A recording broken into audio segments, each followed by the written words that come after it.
Hello my friends, मैं doctor Imran Khan आपका स्वागत करता हूं अचीवर्स एकेडमी के यूट्यूब चैनल पर।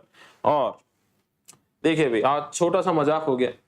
क्या हुआ कि अपनी क्लास शुरू हुई, वापस से चेक कर लेता हूं भाई। माइक में थोड़ी सी गड़बड़ रह गई आज, और अपने जब क्लास शुरू करी तो उसके बाद काफी टाइम बाद ध्यान गया कि आवाज नहीं आ रही है। ठीक है, और इसीलिए वापस से क्लास शुरू कर रहे हैं अपने। और आपका फिर से स्वागत करता हूं मैं अचीवर्स एकेडमी के यूट्यूब चैनल पर। और कभी कभी हो जाती है भाई चीजें, गलतियां होती है, गलतियों से सीखते हैं। और अपना जो टॉपिक चल रहा है, एकदम शुरुआत से अगर आप क्लासेस ले रहे हो तो अपने को पता है भाई, अपने भारत का भूगोल जो है, इंडियन ज्योग्राफी जो है, उसमें काफी आगे तक निकल कर आ गए हैं। अगर आपने क्लासेस शुरू से ली है तो आपको बहुत अच्छे से भारत की आकृति, भारत का विस्तार, एक्सटेंशन, शेप, उसके सीमावर्ती क्षेत्र, उसके सीमावर्ती राज्य, कौन से देशों से हमारी सीमा लगती है, उसकी समुद्री सीमा वगैरह सारी समझ में आ गई होगी। कोई बात नहीं sir ji, thank you Shivani. और इसके बाद हमने भारत और राजस्थान जो है उसका दोनों का ही एक तरीके से कंपैरेटिव स्टडी या तुलनात्मक अध्ययन भी किया। वो क्लासेस बहुत इंपॉर्टेंट है, भी देखना जरूर। उसमें भारत और राजस्थान के वो सारे पॉइंट्स मैंने एक साथ पढ़ाए हैं जो आपको याद रखने होते हैं। अगर आप कोई ऐसा एग्जाम दे रहे हो जिसमें जिसमें राजस्थान के भूगोल के साथ साथ भारत का भूगोल भी आ रहा है। और इसी सफर में आगे बढ़ते हुए हमने भारत का भौतिक विभाजन शुरू किया, फिजिकल डिवीजन शुरू किया। और फिजिकल डिवीजन में हमने भारत में सबसे पहले उत्तर पर्वतीय प्रदेश या हिमालय का अध्ययन किया। और उसके बाद अब हम कहाँ आ गए हैं, उत्तर भारत के विशाल मैदान में, उत्तर भारत का विशाल मैदान या नॉर्दर्न ग्रेट प्लेन्स। लेकिन आपको एक चीज मैं वापस से याद दिला देता हूं कि ये उत्तर भारत के विशाल मैदान या नॉर्दर्न ग्रेट प्लेन से संबंधित दूसरा वीडियो है या दूसरा लेक्चर है, उसका पार्ट सेकंड है। इससे जस्ट जो हमने पहले वाला लेक्चर या पहले जो डिस्कस किया था पार्ट फर्स्ट में, तो थोड़ा सा याद दिलाता हूं। ये जो उत्तर भारत का विशाल मैदान है, इसे हम दो आधार पर बांट सकते हैं। एक तो इसका संरचनात्मक विभाजन होगा, स्ट्रक्चरल डिवीजन होगा, जिसमें हमने देखा था कि हिमालय से जब नदियां नीचे उतरती है तो सबसे पहले एक भाबर प्रदेश आता है। भाबर प्रदेश के बाद तराई का क्षेत्र आता है। उसके बाद नदी के दोनों तरफ बाढ़ के मैदानी क्षेत्र में खादर आता है और बांगर क्षेत्र आता है। और नदी जब समुद्र में मिलने वाली होती है, नदी का जब समुद्र में मिलन होने वाला होता है, तो एक डेल्टा प्रदेश भी आता है। और ये जो डेल्टा प्रदेश है, वास्तव में ये खादर का ही विस्तार है। Delta is extension of khadar itself. ठीक है भाई, ये सारी चीजें बहुत ही विस्तार से हमने इससे जस्ट पहले वाले वीडियो या लेक्चर पार्ट फर्स्ट में देखी हुई है। और अगर अब तक आपने वो पार्ट फर्स्ट नहीं देखा है तो उसे जरूर देखिएगा। आज हम इस पार्ट सेकंड में उत्तर भारत के विशाल मैदान का या नॉर्दर्न ग्रेट प्लेन्स का क्षेत्रीय विभाजन देखेंगे। उत्तर भारत के विशाल मैदान या the northern great plains of India का क्या देखेंगे, क्षेत्रीय विभाजन देखेंगे, या इसे इंग्लिश में रीजनल डिवीजन भी बोल सकते हैं।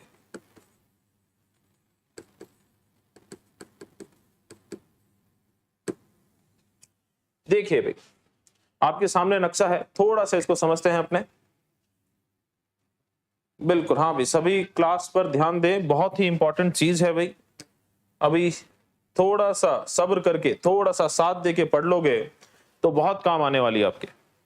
अब देखिए, जब हम भारत को भौतिक प्रदेशों में बांटते हैं, फिजिकल डिविजन्स में इसको बांटते हैं, ठीक है, तो पांच भौतिक विभाग या फिजिकल डिविजन्स में बांटते हैं। ठीक है, जिसमें से ये अपने पहले कर चुके हैं तो डिटेल में नहीं जाएंगे, लेकिन मोटा मोटा भारत जो है तीन मुख्य भौतिक विभागों में बंटा हुआ है। 3 मुख्य भौतिक विभागों में बांटा हुआ है। सबसे दक्षिण में यह त्रिकोणात्मक प्रायद्वीपीय पठारी प्रदेश है, जो भारत का सबसे प्राचीन भौतिक विभाग है या फिजिकल डिवीजन है। सबसे प्राचीन भौतिक विभाग है या फिजिकल डिवीजन है। क्लियर है? ये कौन सा है? प्रायद्वीपीय पठारी प्रदेश। ये एक तरीके से इंडियन प्लेट हुआ करता था, और ये इंडियन प्लेट जब यूरेशियन प्लेट से जाके टकराई तो इन दोनों के बीच में जो टैथिस सागर था उसमें चट्टानें भर गई, और इसी का उत्तरी भाग, इस टैथिस सागर का ही उत्तरी भाग हिमालय पर्वत के रूप में ऊपर उठा।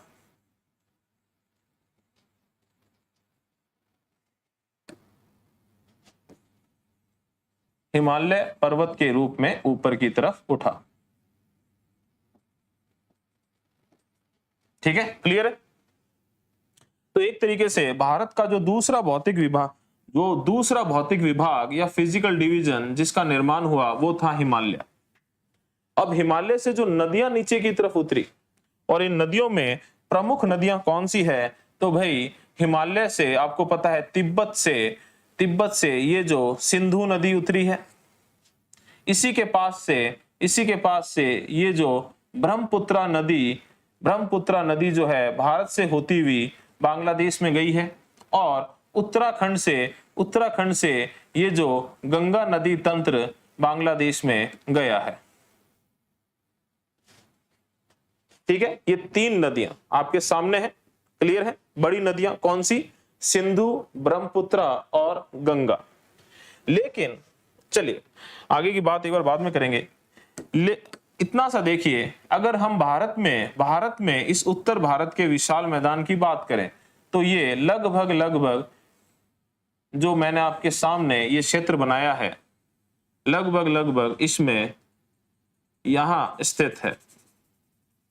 थोड़ा सा इसे अलग से शो कर देते हैं भाई।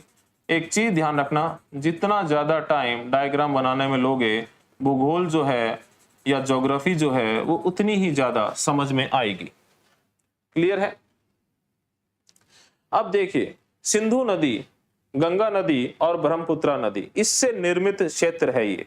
इसीलिए उत्तर भारत के विशाल मैदान को the northern great plains is also called as क्या कहते हैं इसे? सिंधु, जिसे इंग्लिश में इंडस भी कहते हैं। सिंधु, गंगा और ब्रह्मपुत्र का मैदान भी कहा जाता है। क्लियर है?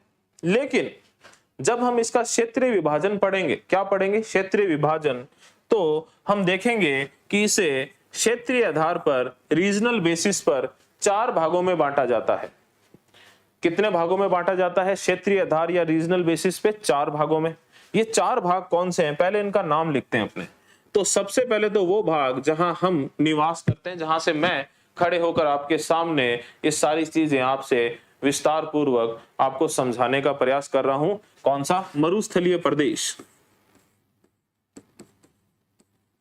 मरुस्थलीय प्रदेश, और इसे हम कह सकते हैं डेजर्ट रीजन, मरुस्थलीय प्रदेश। दूसरा है सतलज का मैदान, the plains of Sutlej river. तीसरा है गंगा का मैदानी क्षेत्र या द प्लेन्स ऑफ गंगा का मैदान। और चौथा है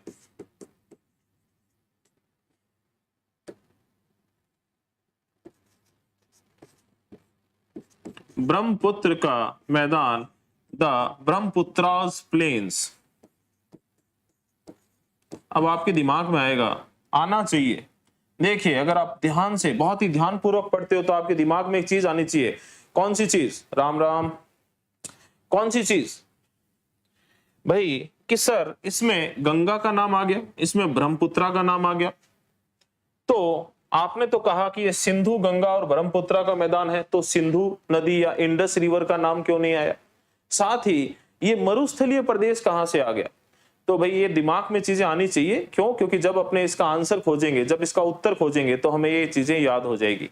तो देखिए, ये जो सिंधु नदी है, ये जो सिंधु नदी है या इंडस रिवर है, ये भारत में पर्वतीय क्षेत्र में ही बहती है। ठीक है, अभी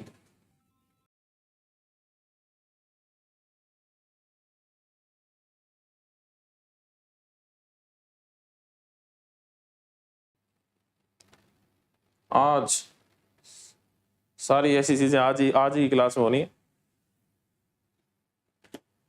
चलिए कोई बात नहीं, फ्लो नहीं टूटने देंगे। आज बहुत ही अच्छे मूड में हूं मैं, और जो पढ़ाने का एक जज्बा है वो पूरा मेरा, पता नहीं, बस ऐसे ही मूड अच्छा है बहुत ज्यादा। तो चलिए देखते हैं वापस से क्या बात कर रहे थे। अपने बात कर रहे थे, आपने पूछा था, मैंने ऐसा सोच लिया कि आप पूछोगे कि भाई सर इसमें सिंधु नदी आपने लिखी है, तो यहां सिंधु नदी क्यों नहीं लिखी? तो देखिए भाई, सिंधु नदी जो है वो भारत में पर्वतीय क्षेत्र में ही बहती है, मैदानी क्षेत्र में ये पाकिस्तान में बहती है। लेकिन इंडस रिवर की, सिंधु नदी की एक सहायक नदी है, कौन सी? सतलज। ये जरूर भारत में मैदानी क्षेत्र में बहती है, ये जरूर भारत में मैदानी क्षेत्र में बहती है। और इस सतलज के आसपास का जो क्षेत्र है वो भारत में, इस सतलज के आसपास का जो क्षेत्र है वो भारत में कहीं ना कहीं सतलज का मैदान कहलाता है। तो ये सतलज का मैदान है। ठीक है, इसके दक्षिण में आप देखोगे, तो ये जो क्षेत्र है ये भारत में मरुस्थलीय क्षेत्र है। यह भारत में मरुस्थलीय क्षेत्र है। यहां कभी सरस्वती नदी बहा करती थी, लेकिन सरस्वती नदी विलुप्त हो गई है, और विलुप्त होने के कारण यहां पर मरुस्थलीय क्षेत्र विकसित हुआ। इसकी गहन चर्चा कभी बाद में करेंगे, लेकिन आप समझ गए कि मैं कौन से क्षेत्र की बात कर रहा हूं। इसके बाद गंगा नदी तंत्र, ये जो गंगा नदी तंत्र है या इसके आसपास का जो क्षेत्र है, ये लगभग देखिए, ये वाला क्षेत्र, ये जो है वो गंगा नदी के द्वारा लाई गई मिट्टी से निर्मित है, और भारत का अत्यधिक उपजाऊ क्षेत्र है। तो ये हो गया गंगा का मैदान। और भारत में जब ब्रह्मपुत्रा नदी प्रवेश करती है तो सबसे पहले अरुणाचल प्रदेश आएगा। लेकिन आप यहां देख सकते हो कि अरुणाचल प्रदेश में तो ये पर्वतीय क्षेत्र में है, ये मैदानी क्षेत्र जो है वो मुख्यतः आसाम में बनाती है। तो ये जो चौथा भाग है ये हो गया ब्रह्मपुत्र का मैदान। तो अब आपके दिमाग में थोड़ा सा क्लियर हो गया, थोड़ी सी तस्वीर बननी साफ हो गई क्या, कि भाई उत्तर भारत के विशाल मैदान को हम क्षेत्रीय आधार पर, रीजनल बेसिस पर 4 भागों में बांट सकते हैं। सतलज नदी के आसपास का क्षेत्र सतलज का मैदान, सरस्वती नदी जहां बहा करती थी, और एक तरीके से अगर आपने राजस्थान ज्योग्राफी पढ़ी हुई है तो अरावली पर्वत श्रेणी के पश्चिम का भाग मरुस्थलीय प्रदेश। इसके अलावा गंगा नदी तंत्र के द्वारा निर्मित गंगा का मैदान, और ब्रह्मपुत्र नदी के द्वारा निर्मित आसाम में ब्रह्मपुत्रा का मैदान। क्लियर है?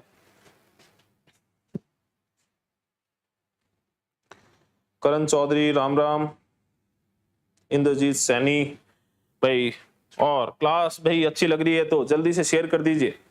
और एक छोटी सी चीज और, ये हमने थोड़ा सा देख लिया क्या, कि भारत में सबसे पहले प्रायद्वीप या पठारी प्रदेश का निर्माण हुआ, उसके बाद उत्तर पर्वतीय क्षेत्र या हिमालय का निर्माण हुआ, और उसके बाद इसका निर्माण हुआ जब हिमालय से नदियां नीचे उतरी। तो ये कहीं ना कहीं भारत का नवीनतम भौतिक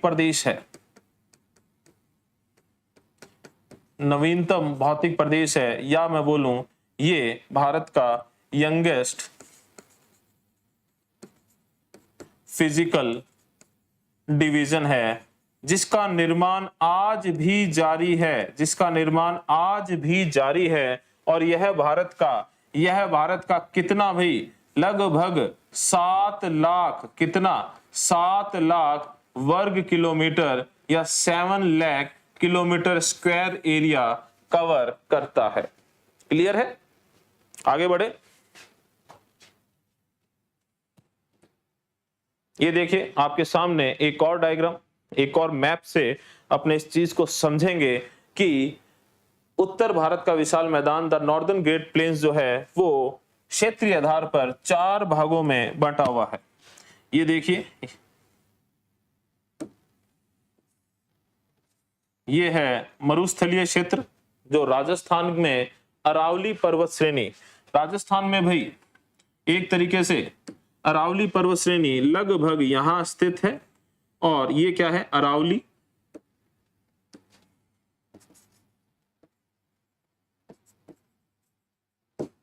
और ये जो है इसके पश्चिम में मरुस्थलीय क्षेत्र या डेजर्ट रीजन स्थित है। ठीक है, राजस्थान में अरावली के पश्चिम में। इसके बाद ये जो क्षेत्र है पंजाब और हरियाणा में, ये जो क्षेत्र है पंजाब और हरियाणा में, ये भी सतलज का मैदान है। किसका मैदान है? सतलज का मैदान है।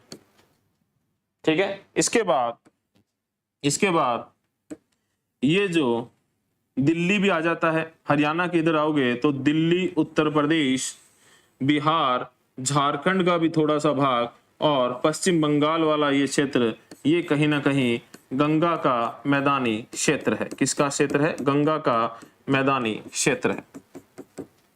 ठीक है, और एकदम पूर्वी भारत में ये जो है ये ब्रह्मपुत्र का मैदानी क्षेत्र है। क्लियर है? फिर से एकदम आपके दिमाग में नक्शा पूरा छप गया होगा। आगे बढ़ते हैं। इसके बाद फिर से एक और मैप, और इसमें भी अगर आप देखोगे, इसमें अपने ज्यादा कचरा करेंगे नहीं।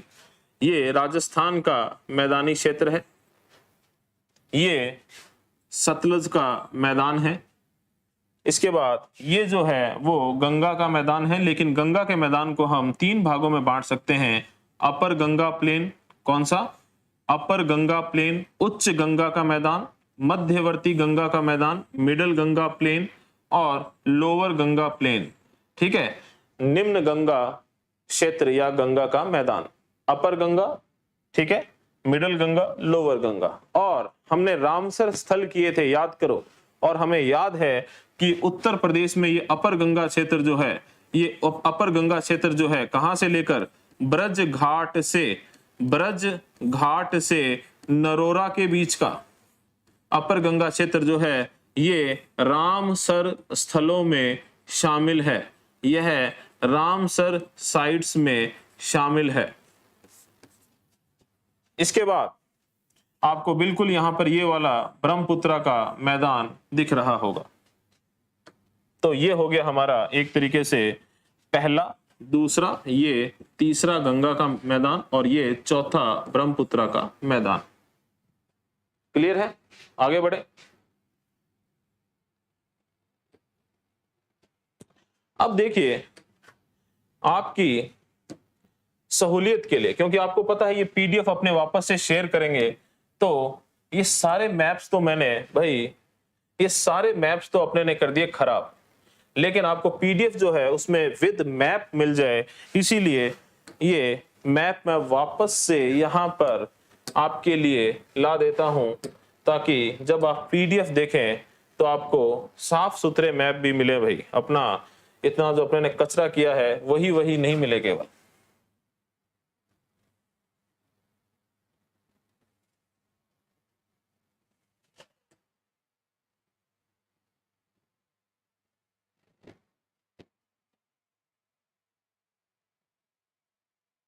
हाँ, ये तो हो गया आप लोगों के सहूलियत के लिए।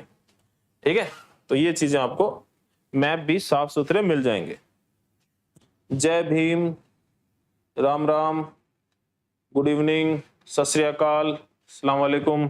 ठीक है भाई, सारे संबोधन भारत की एकता में अनेकता में एकता, सॉरी, ठीक है, चलिए आगे बढ़ते हैं। अपने ने देख लिया भाई कि भारत का जो उत्तर भारत का विशाल मैदान है ये क्षेत्रीय आधार पर कितने भागों में बटा हुआ है, 4 भागों में बटा हुआ है।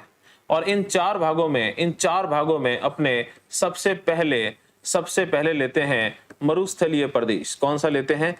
मरुस्थलीय प्रदेश।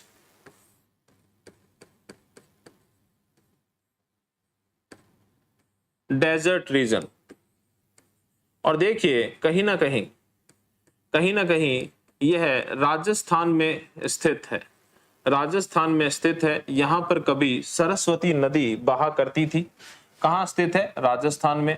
तो थोड़ा सा कोशिश करते हैं कि कुछ राजस्थान जैसा बना लें और उसी से ही अपने समझें, वरना आप कहोगे कि गुरुजी तो बस बार बार मैप उठा लेते हैं।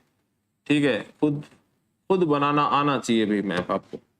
ठीक है, लगभग राजस्थान जैसी संरचना हमने बना ली है और आपको अच्छे से पता है राजस्थान के लगभग बीच में यहाँ अरावली पर्वत श्रेणी स्थित है। कौन सी? अरावली पर्वत श्रेणी स्थित है। और ये जो मरुस्थलीय प्रदेश है ये इसी अरावली के वेस्ट साइड में या पश्चिमी भाग में स्थित है। ये है भारत का मरुस्थलीय क्षेत्र जो हम इंडियन ज्योग्राफी में पढ़ते हैं। राजस्थान ज्योग्राफी को भूल जाना भाई एक बार, ठीक है, ध्यान रखना। अब एक चीज और, यहां पर मैं कुछ शब्द यूज करूंगा, समवर्षा रेखा। ये अरावली की जो पश्चिमी सीमा है, ये जो अरावली की पश्चिमी सीमा है, ठीक है, यहां एक समवर्षा रेखा पाई जाती है। क्या पाई जाती है? समवर्षा रेखा पाई जाती है।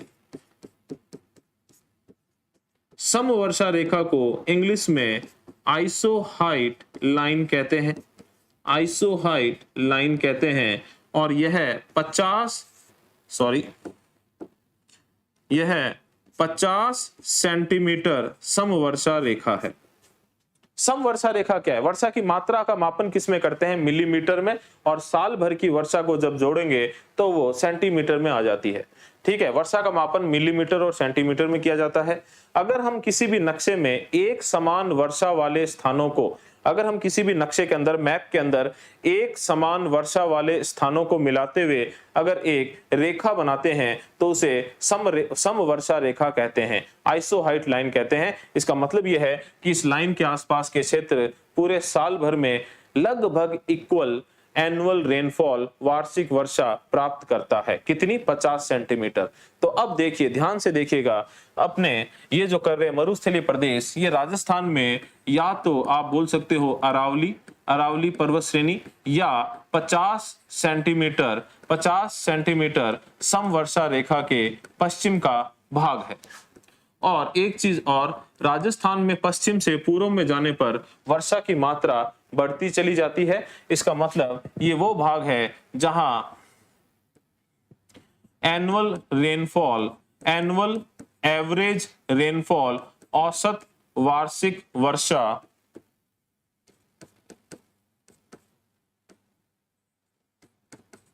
जो है वो 50 सेंटीमीटर से कम होती है।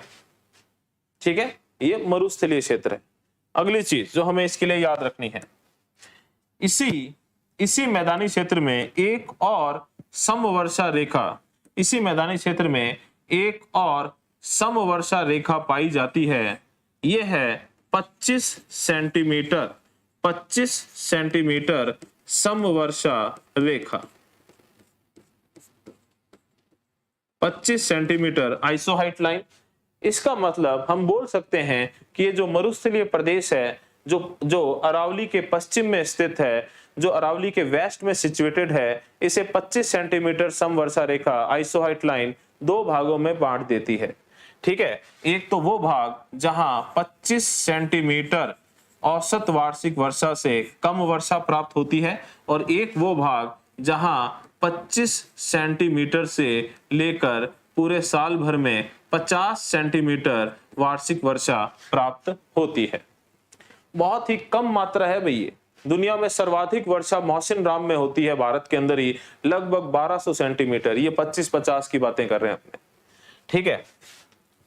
इसका मतलब ये जो है वो शुष्क क्षेत्र है, ठीक है, एरिड रीजन है, शुष्क क्षेत्र या एरिड रीजन।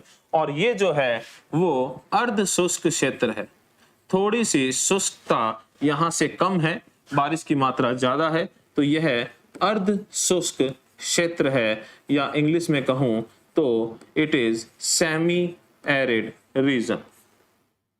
ठीक है भाई, तो ध्यान से देखिए अब इसको, आपको सारी बातें यहीं पर याद हो जाएगी। ओके, गंगानगर से हो गया भाई चंद्रभान।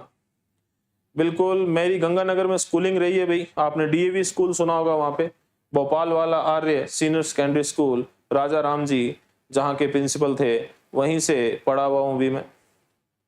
चलिए, तो बहुत ही अच्छा लगा, गंगानगर से कोई जोड़ा हुआ है अपने साथ, और बेसिकली हनुमानगढ़ भादरा साइड से हैं तो वो भी जरूर बताएं भाई, उधर से ही हूं मैं, भादरा का हूं बेसिकली।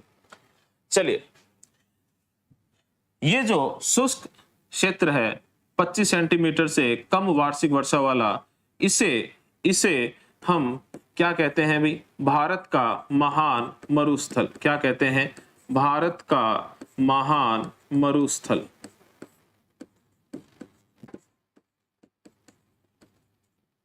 ठीक है, और ये 25 से 50 सेंटीमीटर वाला अर्ध शुष्क जो भाग है, ये क्या कहलाता है? ये क्या कहलाता है? ये कहलाता है राजस्थान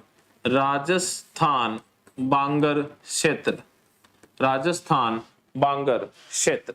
ठीक है, अभी अब क्लियर है। भारत का महान मरुस्थल कौन सा भाग? जो इस मरुस्थलीय क्षेत्र में 25 सेंटीमीटर समवर्षा रेखा के पश्चिम में स्थित है, जहां औसत वार्षिक वर्षा 25 सेंटीमीटर से भी कम होती है, जहां जलवायु जो है वो शुष्क या एरिड पाई जाती है। क्लियर है? और राजस्थान बांगर क्षेत्र कौन सा है? ये 25 सेंटीमीटर समवर्षा रेखा से लेकर अरावली के बीच का क्षेत्र, जहां 25 सेंटीमीटर से 50 सेंटीमीटर औसत वार्षिक वर्षा होती है, और जहां जलवायु जो है वो अर्ध शुष्क या सेमी एरिड पाई जाती है। क्लियर है? चलिए, एक चीज और कर लेना भाई, क्योंकि अपने राजस्थान ज्योग्राफी नहीं पढ़ रहे हैं, अपने इंडियन ज्योग्राफी पढ़ रहे हैं, तो यहां पर उतना डिटेल में नहीं जाएंगे, लेकिन फिर भी आपसे पूछ ले कि इस क्षेत्र की प्रमुख नदी कौन सी है? Which is the main river of this region? इस क्षेत्र की प्रमुख नदी कौन सी है? तो भाई अपने सीधा सा आंसर है, इस क्षेत्र की प्रमुख नदी जो है, जो अरावली के मध्यवर्ती क्षेत्र, या मैं कहूं कि अजमेर में नाग की पहाड़ियों से निकलकर इधर कहा गुजरात में और कच्छ की खाड़ी की तरफ जाती है, और इस नदी का नाम है लूनी नदी। लूनी नदी। चलिए, आई होप ये चीजें आपको समझ में आई होगी। और क्योंकि अपने राजस्थान ज्योग्राफी नहीं पढ़ रहे, तो अपने उतने डिटेल में नहीं जा रहे हैं। और एक छोटी सी चीज और, इस क्षेत्र में पूरे के पूरे क्षेत्र में लवणीय, खारे पानी की झीलें पाई जाती हैं। ठीक है, सैलाइन या सॉल्टी वाटर लेक्स पाई जाती हैं, और उसमें एक उदाहरण आपके सामने रखूंगा, जैसे कि सांभर झील, पचपदरा झील और डीडवाना झील। ये जो सांभर झील है, यह फुलेरा तहसील जयपुर में स्थित है। ठीक है भाई, और पूरे भारत में सबसे बड़ी अंतःस्थलीय शब्द पर ध्यान देना भाई। ठीक है, कौन सी? इनलैंड, सबसे भारत की सबसे बड़ी, लेकिन जिस शब्द पे ध्यान देना है वो कौन सा है? अंतःस्थलीय। और इंग्लिश में बोलेंगे इनलैंड सॉल्ट वाटर लेक, अंतःस्थलीय खारे पानी की झील है। और एक चीज मैं पहले ही बता दूं कि अगर आपसे सीधा पूछ ले कि भारत की सबसे बड़ी ठीक है, खारे पानी की झील, the largest salt water lake कौन सी है? तो चिल्का है। कौन सी है? चिल्का झील है। लेकिन चिल्का झील जो है वो पूरी तरीके से स्थल से नहीं गिरी हुई, इसका कुछ भाग समुद्र से जुड़ा रहता है, इसीलिए उसको अंतःस्थलीय नहीं कहते। लेकिन अंतःस्थलीय शब्द देकर आपको भारत की सबसे बड़ी खारे पानी की झील पूछे तो आपका आंसर सांबर होगा। आपका आंसर सांबर होगा। पंचपदरा झील जो है ये कहां पर है? बाड़मेर में है। यह एक तरीके से राजस्थान की सर्वाधिक खारी झील है। सर्वाधिक खारी झील है। बहुत ही अच्छी क्वालिटी का नमक मिलता है। इसमें जो नमक मिलता है उसमें 98% तक सोडियम क्लोराइड होता है। इसके बाद डीडवाना नागौर। डीडवाना नागौर में ये डीडवाना झील है जो नागौर में स्थित है। और इसकी खास बात क्या है? इसके नमक में सोडियम क्लोराइड ना होकर सोडियम सल्फेट है। सोडियम सल्फेट है, इसी वजह से इसका नमक खाने योग्य नहीं होता। इसके नमक का उपयोग कागज बनाने में किया जाता है। क्या बनाने में किया जाता है? कागज बनाने में किया जाता है। ठीक है भाई, ये कुछ एक्स्ट्रा जानकारी है, आपके बहुत काम आएगी। और इसी में अपने आगे बढ़ते हैं। और आपको स्क्रीनशॉट लेना है तो ले सकते हो, लेकिन स्क्रीनशॉट ना भी लें तो भी काम चल जाएगा, क्योंकि अपने ये चीजें या फिर ये पूरी की पूरी पीडीएफ जो है आपके साथ अचीवर्स एकेडमी 5454 टेलीग्राम चैनल पर शेयर कर देंगे। चलिए भाई आगे बढ़ते हैं। तो एक तरीके से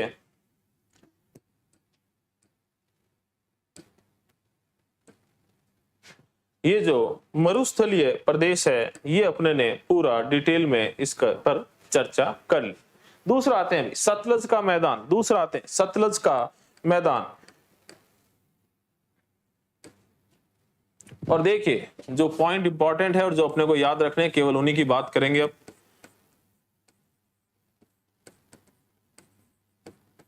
ये जो सतलज का मैदान है ये सतलज नदी से संबंधित है।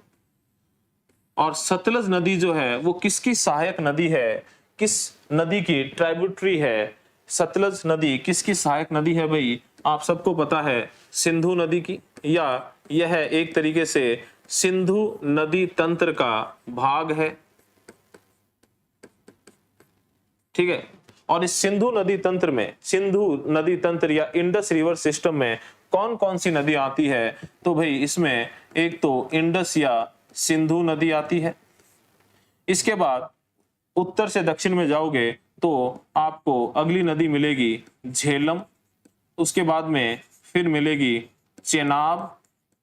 उसके बाद में रावी, और उसके बाद में रावी, उसके बाद में व्यास, और सबसे लास्ट में सतलज। सबसे लास्ट में सतलज। ठीक है भाई, थोड़ा सा जल्दी से आपको एक डायग्राम बनाकर कोशिश करता हूं कि इस चीज को समझा सकूं। ये देखिए यहां लगभग ये सिंधु नदी है। ठीक है, भारत में जो लद्दाख वाला भाग है उसमें प्रवाहित होती है सिंधु नदी। ठीक है, यहां से लगभग यहां से ये जो है झेलम नदी इस तरीके से भारत में मिलेगी। अभी उद्गम वगैरह किसी की बात नहीं करने वाले अपने। ठीक है, झेलम, ये झेलम है। झेलम के नीचे चेनाब मिलेगी। झेलम के नीचे चेनाब मिलेगी। ठीक है, चेनाब के नीचे रावी नदी मिलेगी। ठीक है, रावी नदी के नीचे ब्यास मिलेगी और उसके नीचे सतलज मिलेगी। ठीक है, और ये है ब्यास। जो ब्यास नदी है वो सतलज में ही भारत में मिल जाती है, हरिके पंजाब में। तो भाई कुछ इस तरीके से ये सिंधु नदी तंत्र बनता है। क्लियर है? और जल्दी से लिख देते हैं, यह है सिंधु या इंडस, यह है झेलम, यह है चेनाब, ठीक है, यह है रावी, यह है ब्यास और यह है सतलज। क्लियर है? और ये झेलम, चेनाब, रावी, व्यास, सतलज, ये पांचों नदियां मिलकर पंचनद नदियां कहलाती है। पंचनद नदियां कहलाती है और यही कहीं ना कहीं पंजाब का निर्माण करती है। क्लियर है? पांच नदियों से निर्मित, 5 प्रकार की मिट्टी से निर्मित। क्लियर है? चलिए ये नदियां उत्तर से दक्षिण में इस क्रम में पाई जाती है। और अब आप थोड़ा सा ध्यान करोगे तो कहीं ना कहीं दो नदियों के बीच में यहाँ पर बहुत सारे क्षेत्र दिखेंगे आपको। ये जो दो नदियों के बीच का क्षेत्र होता है यह दोआब क्षेत्र कहलाता है। क्या कहलाता है? दोआब क्षेत्र कहलाता है। तो यहां पर जो पहला क्वेश्चन बनता है वो इन्हीं दोआब रीजन्स में बनता है कि फलाना फलाना नदियों के बीच का क्षेत्र कौन सा दोआब क्षेत्र है। ठीक है, तो अपने यहां पर याद करेंगे इसको। तो सिंधु और झेलम के बीच का मतलब ये वाला जो क्षेत्र है, ये वाला जो क्षेत्र है, ये कौन सा दोआब क्षेत्र है, ये नाम रटना पड़ेगा। बाकी के नाम आप ट्रिक से कर लोगे। कैसे? अच्छा, पहले इनके इंग्लिश के नाम और लिख देता हूं क्योंकि इसके इंग्लिश के नाम हमारी कहीं ना कहीं हेल्प करेंगे इस चीज में। इंडस, झेलम,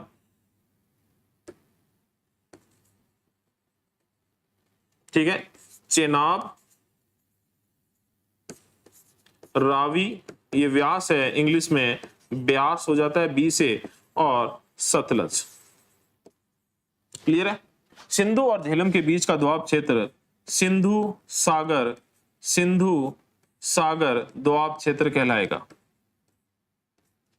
क्लियर है? इंग्लिश में भी ये रहेगा भी, कहीं ऐसे मत कर देना कहीं इंग्लिश में इंडस सी दोआब, नहीं, इंडस सी कुछ नहीं है, सिंधु सागर दोआब क्षेत्र। क्लियर है? इसके बाद में झेलम और चेनाब के बीच का, तो देखिए झेलम में JH आ रहा है और चेनाब में CH आ रहा है, तो ये है छज। ये क्षेत्र जो है वो है छज। ठीक है भाई, छज दोआब क्षेत्र याद हो जाएगा ट्रिक से। ये चेनाब का CH और झेलम का JH। इसके बाद में चेनाब और रावी की बात करें तो ये क्षेत्र कहलाएगा रेचना क्षेत्र, रेचना दोआब क्षेत्र। और रेचना दोआब क्षेत्र बहुत ही आसानी से याद हो जाएगा। ये रावी का R, ये चेनाब का CH, रावी का रे, चेनाब का च। चलिए भाई, इसके बाद रावी और व्यास की बात करें तो इनके दोनों के बीच का जो दोआब क्षेत्र है वो कहलाएगा बारी। क्या कहलाएगा? बारी। और ये भी आसानी से याद हो जाएगा। देखिए व्यास का B, रावी का R, व्यास का B बै और रावी का रे। ठीक है, याद हो गया। और सबसे लास्ट में व्यास और सतलज के बीच का दोआब क्षेत्र कहलाएगा बिस्त दोआब क्षेत्र। कौन सा कहलाएगा? बिस्त दोआब क्षेत्र। और ये भी आसानी से याद हो जाएगा। कैसे? क्योंकि इसके अंदर भी व्यास का B, सतलज का ST, व्यास का बै और सतलज का से आ जाता है। देखो भी, तेजी से आपको बिल्कुल बहुत ही बेहतरीन तरीके से याद करवा दिया। ये दोआब क्षेत्र याद कर लो। इंडस और सिंधु और झेलम के बीच का दोआब क्षेत्र सिंधु सागर, झेलम और चेनाब के बीच का छज, ठीक है, चेनाब और रावी के बीच का रेचना, इसमें रे और चे दोनों आ गए। इसके बाद में रावी और व्यास के बीच का बारी, इसमें बै और रे दोनों आ गए। और सबसे लास्ट में व्यास और सतलज के बीच का बिस्त, जिसमें बै और ST सतलज के दोनों आ गए। क्लियर है? चलिए आगे बढ़ेंगे भाई। ये ठीक है भाई आपस में लगे हो आप बातें हैं, थोड़ा सा बताओ तो सही, क्लास में समझ आ रही है चीजें? चलिए, अभी बातें बंद है, इसका मतलब बहुत ही गहन मुद्रा में, गहन तरीके से पढ़ाई जा रही है। लेकिन एक छोटी सी चीज है भाई कि ये जो सतलज का मैदान है, हमने तो केवल इसकी बात ही करनी है। ये तो मैंने आपको एक्स्ट्रा में दोआब क्षेत्र बता दिए। जब उत्तर भारत के विशाल मैदान में केवल हम सतलज के मैदानी क्षेत्र की बात करेंगे तो हम केवल इतने से ही क्षेत्र की बात करने वाले हैं। कितने से क्षेत्र की? इतने से क्षेत्र की। और इसमें कहीं ना कहीं पंजाब और हरियाणा की ही बात होने वाली है। और इस नक्शे में आप आओगे तो आपको यहां पर मालवा प्लेन दिखेगा। देखिए फिर से बता रहा हूं, मालवा का पठार नहीं, मालवा का मैदान ऐसा नाम दिखेगा। थोड़ी सी चीजें और करें अगर यहां पे, तो आपको अच्छे से पता है भी राजस्थान में, चलो राजस्थान वाला नक्शा देखते हैं अपने। ये रहा राजस्थान में, यहां उत्तरी राजस्थान में एक नदी जो है वो हिमाचल प्रदेश से आती है। और ये नदी कौन सी है भाई? ये घग्गर नदी है। कौन सी नदी है? घग्गर नदी है। और घग्गर नदी से आप पूर्व में जाओगे तो यमुना इस तरह से बहती हुई जाएगी उत्तर प्रदेश में। ये यमुना है, ये घग्गर है। क्लियर है? चलिए आगे बढ़ते हैं। यहां पर देखिए ये व्यास है, ये सतलज है और ये रावी है। तो जब हम सतलज के मैदानी क्षेत्र की बात करते हैं तो अब ध्यान से देखना, जितनी भी बात की है मैंने वो सारी काम आएगी आपके। ये कहीं ना कहीं रावी, ब्यास और सतलज नदी से निर्मित क्षेत्र है। यह रावी, व्यास और सतलज नदी से निर्मित क्षेत्र है। अब हम सिंधु और उसको भूल जाओ, ये द्वाब क्षेत्र तो ऐसे ही कभी क्वेश्चन आ जाए, उस पर मैंने करा दिया। तो हमें पूरा फोकस रावी, व्यास और सतलज पर करना है, ठीक है। और कहीं ना कहीं मालवा शब्द आएगा, लेकिन मालवा का पठार जो है वो भारत में यहाँ पर त्रिभुजाकार क्षेत्र में स्थित है। ये मालवा का पठार है, ये वाला। हम बात करने वाले हैं मालवा के मैदान की, जो पंजाब में स्थित है। तो मालवा का पठार कहाँ है? मध्य प्रदेश में। मालवा का मैदान कहाँ है? पंजाब में। ये रहा, ठीक है, क्लियर है। आगे बढ़ते हैं। तो अब मुझे एक बात बताएं, अगर मैं घग्गर नदी बनाऊं तो इस तरीके से बना सकता हूं। चलो घग्गर नदी नहीं, भी इतनी जल्दी नहीं। ये रावी नदी बनाऊं तो ये रावी नदी हो गई, ठीक है, ये हो गई रावी नदी, ठीक है। ये जो है ये हो गई सतलज नदी। कौन सी नदी हो गई ये? सतलज नदी। और सतलज नदी में ही आकर मिलने वाली एक नदी है, कौन सी? ब्यास नदी। ये हो गई ब्यास नदी। क्लियर है? ये कौन सी नदी? रावी। ये कौन सी नदी है? ये है ब्यास या व्यास। और ये कौन सी नदी है? ये है सतलज नदी। इससे अपने दक्षिण में आएंगे भारत में, तो यहां पर हिमाचल प्रदेश से एक नदी इस तरह से आती हुई प्रतीत होगी। और ये नदी आ रही है कहां? राजस्थान में। और ये नदी कौन सी है? घग्गर नदी। कौन सी है? घग्गर नदी। क्लियर है? और इससे हम पूर्व में जाएंगे तो ये इस तरीके से गंगा नदी की तरफ एक नदी जाएगी उत्तराखंड से। ये कौन सी है? यमुना नदी। ये कौन सी है? यमुना नदी। तो इसीलिए मैं कहता हूं भाई, अगर नक्शा याद है तो आधी से ज्यादा चीजें आपको बहुत ही अच्छे से याद है। क्लियर है? तो ये अपने सामने एक डायग्राम पूरा बनके तैयार हो गया। अब अपने को यहां पर याद क्या करना है? सतलज का मैदान अपना खत्म हो गया। सतलज के मैदान के कुछ दोआब क्षेत्र हमें देखने हैं। सतलज का मैदान मुख्यतः पंजाब और हरियाणा में स्थित है। और यह मुख्यतः कौन कौन सी नदियां? रावी, ब्यास और सतलज से निर्मित है। रावी और ब्यास के बीच का दोआब क्षेत्र कौन सा है? तो आपको अच्छे से याद है कि सर बारी दोआब क्षेत्र। इसमें बी और आर दोनों आ रहे हैं। ब्यास और सतलज के बीच का दोआब क्षेत्र कौन सा है? तो आपको अच्छे से याद है, आपका आंसर होगा सर बिस्त दोआब क्षेत्र। इसमें बी और एस दोनों आ रहे हैं। क्लियर है भाई? यहां तक चीज समझ आई तो फिर आपको आधी से ज्यादा चीजें समझ में आ चुकी है। फिर अपने वो मालवा के मैदान की बात करते हैं। तो ये सतलज और घग्गर नदी के बीच का क्षेत्र जो है वो मालवा प्लेन कहलाएगा। मालवा प्लेन्स कहलाएगा, या हिंदी में बोलूं तो मालवा का मैदान कहलाएगा।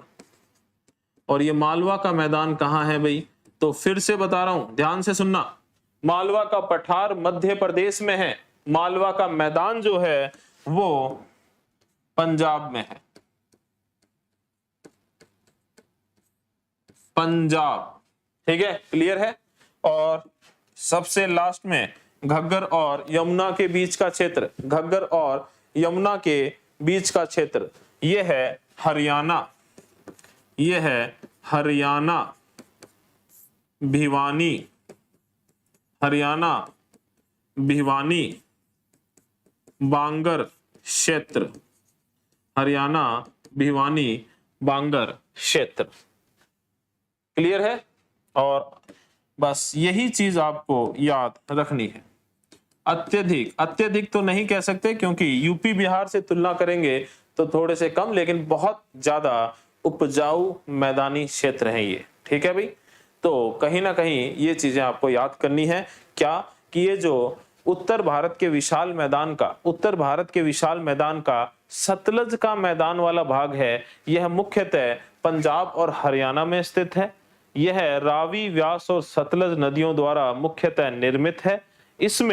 इसमें जो हमें याद करने हैं वो है, एक तो बारी दोआब क्षेत्र जो रावी और व्यास नदी के बीच में स्थित है, बिस्त दोआब क्षेत्र जो ब्यास और सतलज के बीच में स्थित है, मालवा प्लेन्स या मालवा का मैदान जो पंजाब में सतलज और घग्गर नदी के बीच में स्थित है, और सबसे लास्ट में हरियाणा भिवानी बांगर क्षेत्र जो घग्गर और यमुना नदी के बीच का क्षेत्र है।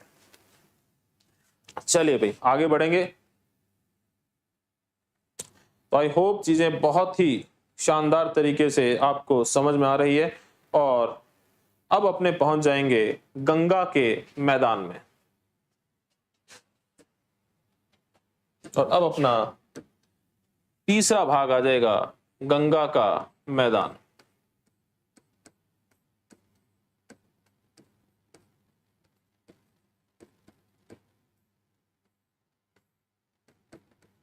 तो थोड़ा सा पीछे लेके चलूंगा आपको मैं, क्यों? क्योंकि आपको थोड़ा सा फिर से समझाना है ताकि अपने सीधा डायग्राम बनाए तो आपको बहुत ही बेहतरीन तरीके से ये चीज याद आ जाए।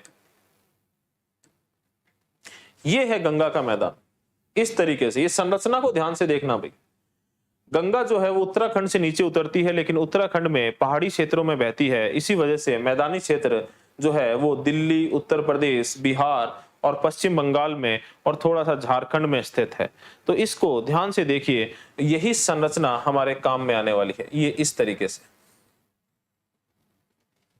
ठीक है, सीधा ये डायग्राम बनाएंगे अपने, और कहीं ना कहीं अपने कौन कौन से राज्यों की बात करेंगे, कौन कौन से स्टेट्स पर हम डिस्कशन करने वाले हैं। उत्तर प्रदेश, बिहार, ठीक है, पश्चिम बंगाल और झारखंड पर। चलिए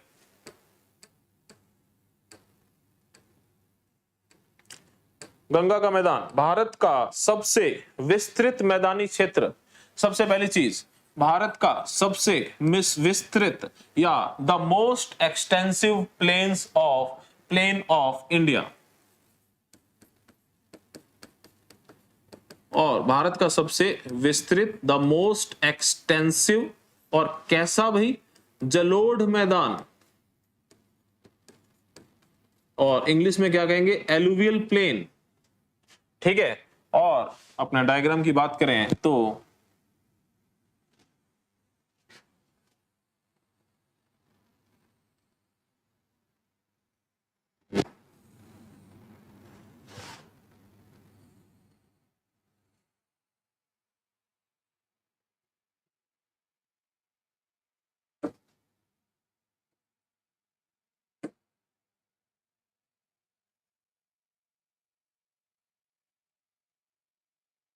ठीक है भाई, इस तरीके से हमें ये देखना है।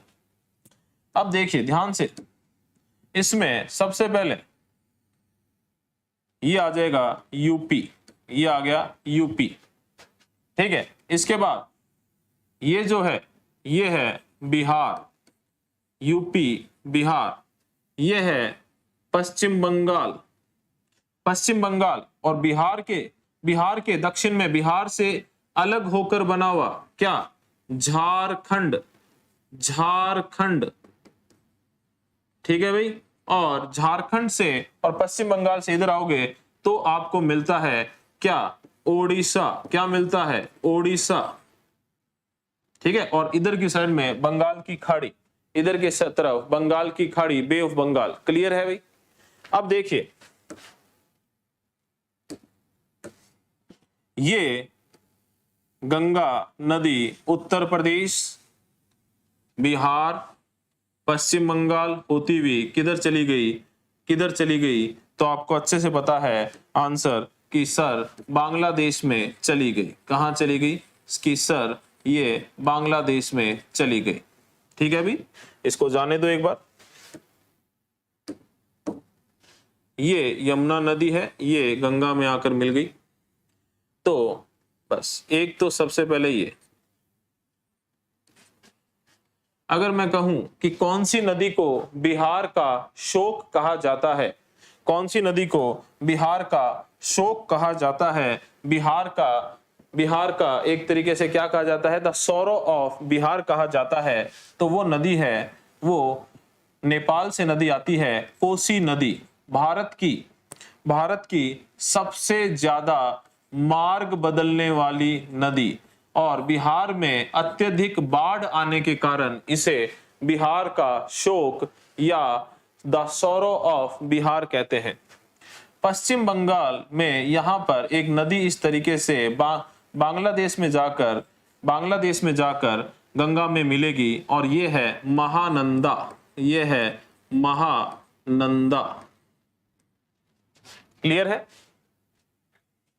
ये है गंगा और ये है यमुना।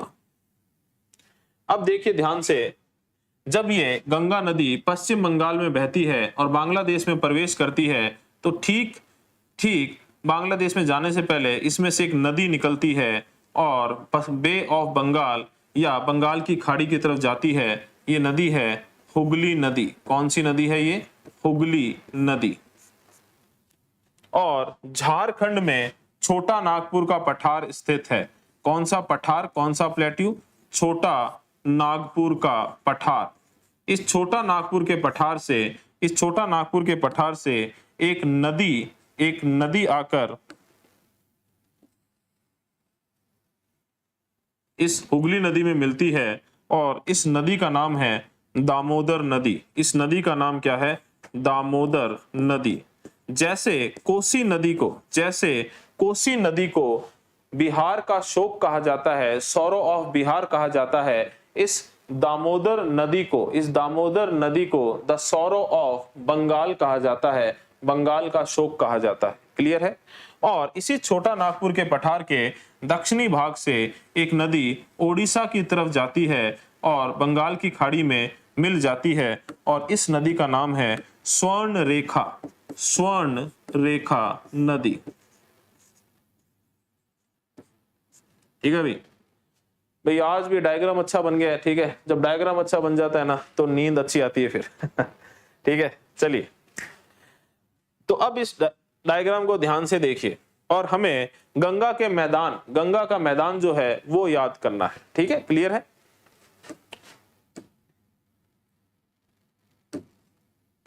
तो ये गंगा का मैदान उत्तर प्रदेश में जो है वो इस तरीके से बांटा हुआ है, या गंगा नदी के आसपास का क्षेत्र, एक तो है पश्चिमी उत्तर प्रदेश और एक है पूर्वी उत्तर प्रदेश। कौन सा? पश्चिमी उत्तर प्रदेश और पूर्वी उत्तर प्रदेश। तो पश्चिमी उत्तर प्रदेश में गंगा नदी के आसपास का क्षेत्र रोहिलखंड कहलाता है। क्या कहलाता है? रोहिलखंड कहलाता है। क्लियर है? पश्चिमी उत्तर प्रदेश में गंगा का मैदानी क्षेत्र रोहिलखंड कहलाता है। ठीक है, पूर्वी उत्तर प्रदेश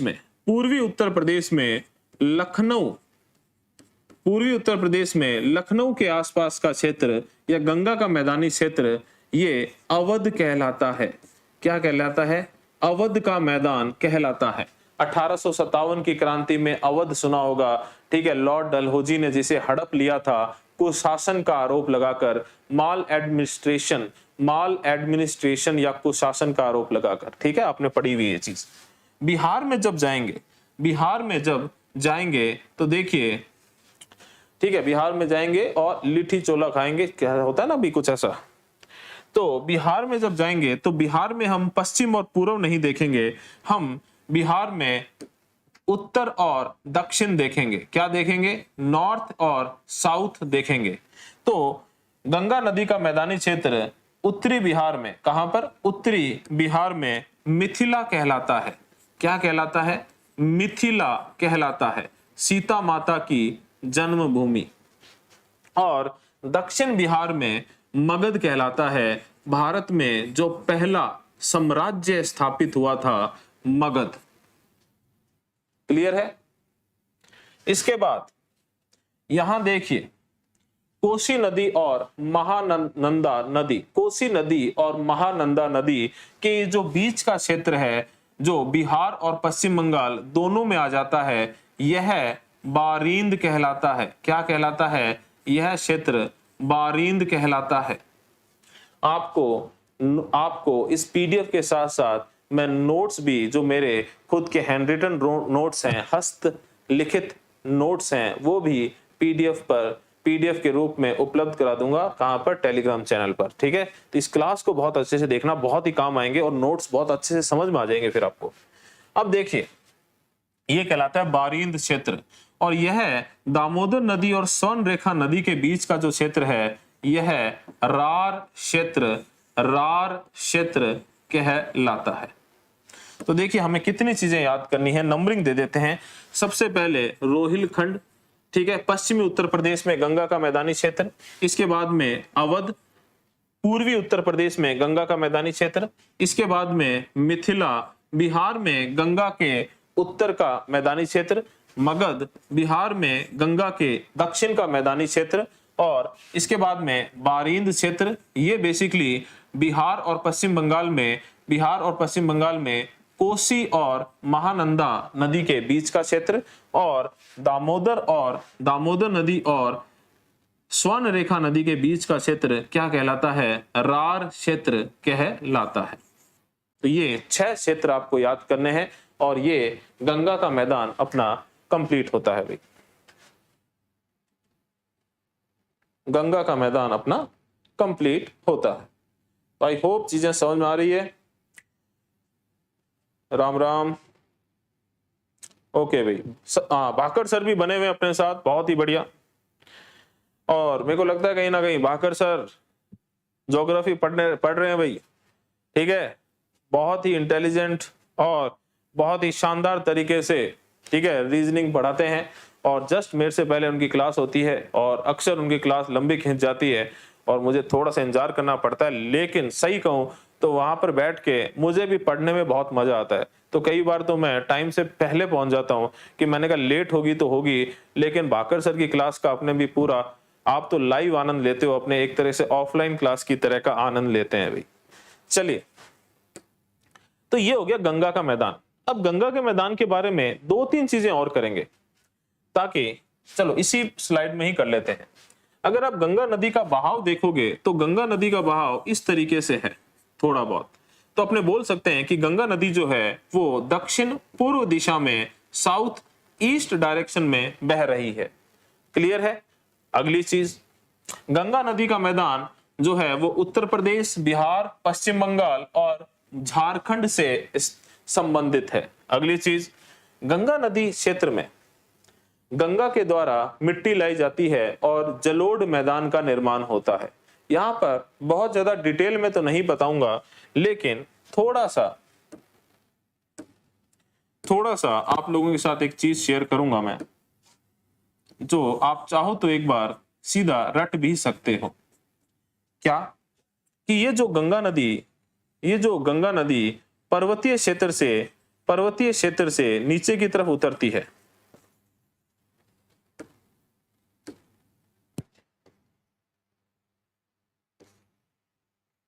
तो इसके द्वारा जो मिट्टी लाई जाती है, उसका जमाव जो है वो इस तरीके से होना प्रारंभ होता है। ये इसको ध्यान से देखिए।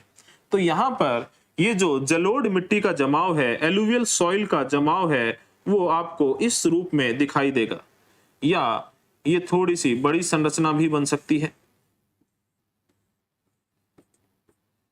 तो अगर आपने गर्मियां चल रही है, आइसक्रीम खाई है, आइसक्रीम कोन देखा है भाई, ठीक है, मन कर गया ना खाने का, अभी भी मिल जाएगी, खा लेना। लेकिन ये संरचना कैसी बन गई? ये कोन जैसी संरचना बन गई, और इसे जलोढ़ शंकु कहते हैं। इंग्लिश में इसे क्या कहेंगे, एलुवियल कोन कहेंगे। ठीक है, ये थोड़ा सा बड़ा बन गया तो ये जलोढ़ पंख कहलाएगा। ठीक है, या एलुवियल फैन या फैदर कहलाएगा। तो अब इस चीज को बिल्कुल रट लेना कि गंगा के मैदानी क्षेत्रों की एक प्रमुख विशेषता यह है कि यहां पर जलोढ़ शंकु और जलोढ़ कोण पाए जाते हैं। क्लियर है? चलिए आगे बढ़ेंगे, आगे बढ़ते हैं भाई। और गंगा के मैदानी क्षेत्र से संबंधित सारे पॉइंट यहां पर आपके सामने हैं। और अब हम हमारे आज के लेक्चर के लास्ट पड़ाव में पहुंच गए हैं। ठीक है, खुशहाल जो है भाई, जो कैमरे के पीछे है, थोड़ा खुश दिखाई दे रहा है कि चले भाई घर जाने को मिलेगा, सर पीछा नहीं छोड़ते, रात को बिठाई रखते हैं यहाँ पर, मुझे क्लास खुद की है और मुझे यहाँ पर बैठना पड़ता है। चलिए कोई बात नहीं, सबकी मेहनत काम आएगी। अगला है और लास्ट है ब्रह्मपुत्र का मैदान। ब्रह्मपुत्र का मैदान, ठीक है, ब्रह्मपुत्र का मैदान। चलिए, ब्रह्मपुत्र का मैदान कौन सी नदी द्वारा निर्मित है, ऐसा तो आपसे पूछेंगे नहीं। क्यों? क्योंकि ब्रह्मपुत्र नदी और उसकी सहायक नदियों के द्वारा। ब्रह्मपुत्र का मैदान जो है भारत में कौन से राज्य में मुख्यतः पाया जाता है, तो भाई उसका आंसर है आसाम। असम। क्लियर है? अगली चीज, ब्रह्मपुत्र का मैदान जो है उसकी प्रमुख विशेषता क्या है, तो देखिए इसमें हम दो तीन चीजें करेंगे। पहली बात तो ये कि गंगा नदी का जो बहाव है वो दक्षिण पूर्व में था, और ब्रह्मपुत्र नदी अगर थोड़ा सा हम पीछे जाएं तो यही देख लेते हैं, ये जो है एक तरीके से ब्रह्मपुत्र नदी है, ये वाली नदी। ठीक है, और ये भारत में आई और ये आसाम में गई और ये बांग्लादेश में चली गई। तो यहां से लेकर यहां तक अगर हम देखें तो इसका बहाव किधर है, इसका बहाव, गंगा का बहाव ऐसे है तो इसका भाव विपरीत है, दक्षिण पश्चिम में। कहां है? दक्षिण पश्चिम में। तो भाई ब्रह्मपुत्र नदी दक्षिण पश्चिम में, साउथ वेस्ट में बहती हुई मैदानी क्षेत्र का निर्माण करती है, मुख्यतः कौन से राज्य में? आसाम में। क्लियर है?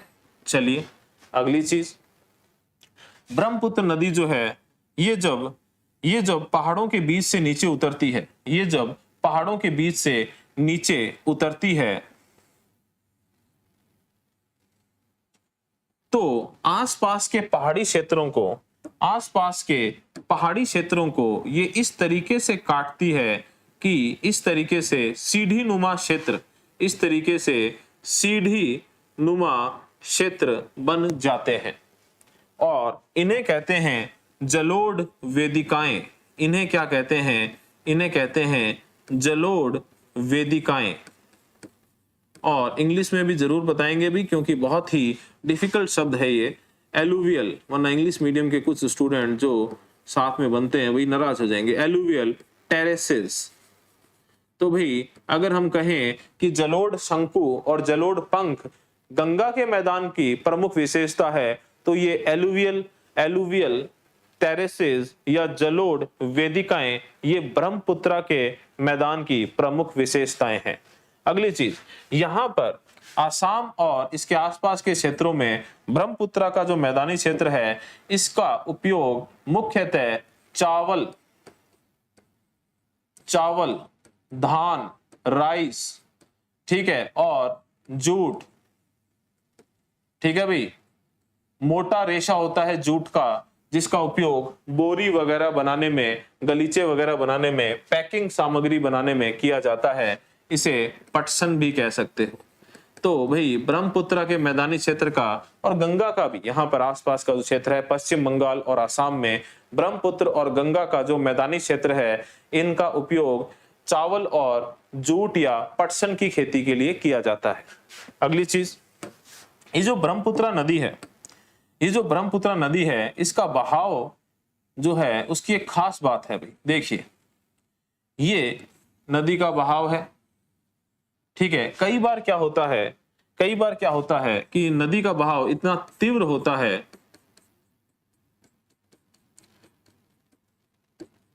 नदी का बहाव इतना तीव्र होता है कि नदी जो है वो इस तरीके से यहां से यूं सीधी निकल जाती है। नदी इस तरीके से यूं सीधी निकल जाती है। अब देखिए, अगर ये भाग पीछे छूट जाता तो इससे ऑक्सबो लेक या गोखुर झील बनती, लेकिन अगर ये भाग पीछे ना छूटे तो फिर ये स्थल वाला भाग नदी के बीच में फंस जाएगा। क्लियर है? इसे क्या कहते हैं? इसे नदी का गुम्फित जल मार्ग कहते हैं। क्या कहते हैं? गुम्फित जल मार्ग, या इंग्लिश में कहते हैं braided river channel. Braided river channel. और इस तरीके से ये जो स्थलीय भाग नदी के पानी से घिर गया, ये क्या कहलाएगा भाई? ये क्या कहलाएगा? ये नदीय द्वीप कहलाएगा। क्या कहलाएगा? नदीय द्वीप कहलाएगा। और ऐसा ही एक नदीय द्वीप, ये नदीय द्वीप कहाँ पाए जाते हैं? आसाम में पाए जाते हैं, मुख्यतः ब्रह्मपुत्र नदी में पाए जाते हैं, गुम्फित जल मार्ग के कारण पाए जाते हैं, ब्रेडेड रिवर चैनल के कारण पाए जाते हैं। और ऐसा ही एक प्रसिद्ध नदीय द्वीप, या इंग्लिश में कहते हैं रिवराइन, इंग्लिश में कहते हैं रिवराइन आइलैंड, कौन सा है? बहुत ही इंपॉर्टेंट है भाई, कौन सा?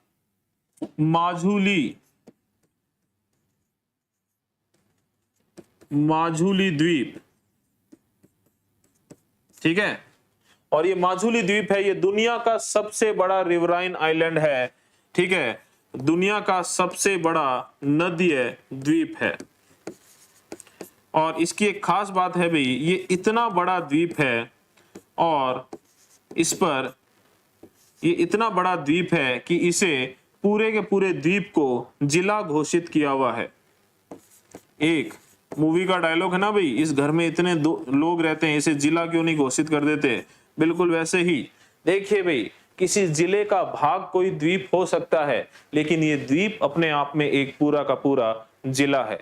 और बहुत ही इंपॉर्टेंट है, क्यों? क्योंकि अपर्दन की क्रिया, जो जल के द्वारा अपर्दन हो रहा है, उसके द्वारा ये द्वीप धीरे धीरे नष्ट होता जा रहा है और सरकार इसे बचाने के प्रयास में लगी हुई है। माजुली द्वीप दुनिया का सबसे बड़ा नदीय द्वीप, ध्यान देना, मैंने ऐसे नहीं बोला है दुनिया का सबसे बड़ा द्वीप, नहीं, ठीक है, वो ग्रीनलैंड हो गया।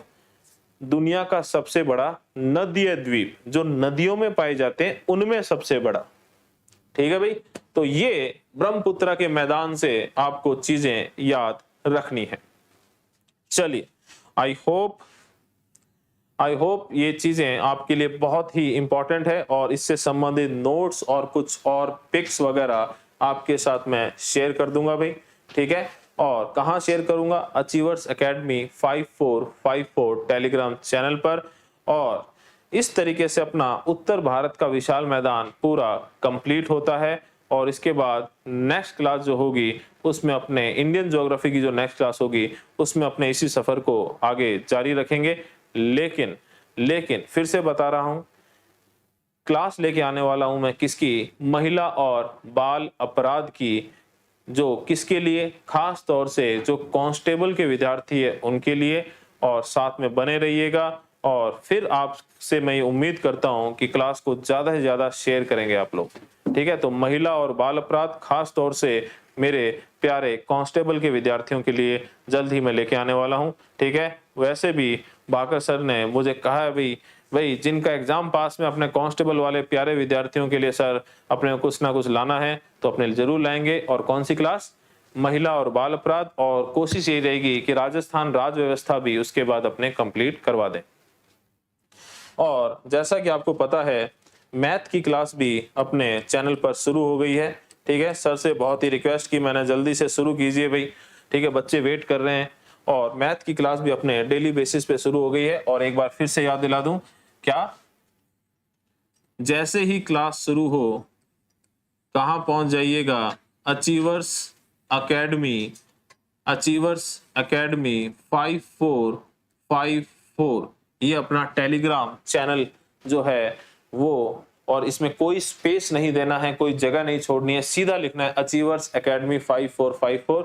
यहाँ पर आपको मेरा हैंड रिटन नोट्स जो हैं इस टॉपिक के साथ साथ आज की ये जो अपनी क्लास है इसकी पीडीएफ एकदम उपलब्ध हो जाएगी 5 से 10 मिनट के अंदर। ठीक है भाई, और मिलते हैं नेक्स्ट क्लास में। मोस्ट प्रोबेबली जो नेक्स्ट क्लास होगी वो होगी महिला और बाल अपराध पर, लेकिन इंडियन ज्योग्राफी में जो साथ जुड़े हुए हैं उनको बता दूं भाई ये सीरीज भी इसी तरीके से आगे बढ़ती रहेगी। तो मिलते हैं कल, ठीक है। तो भाई साथ बने रहने के लिए थैंक यू, और क्लास अच्छी लगी है तो जल्दी से लाइक दबा दीजिए, और चैनल को सब्सक्राइब नहीं किया तो वो तो जल्दी से कीजिए भाई।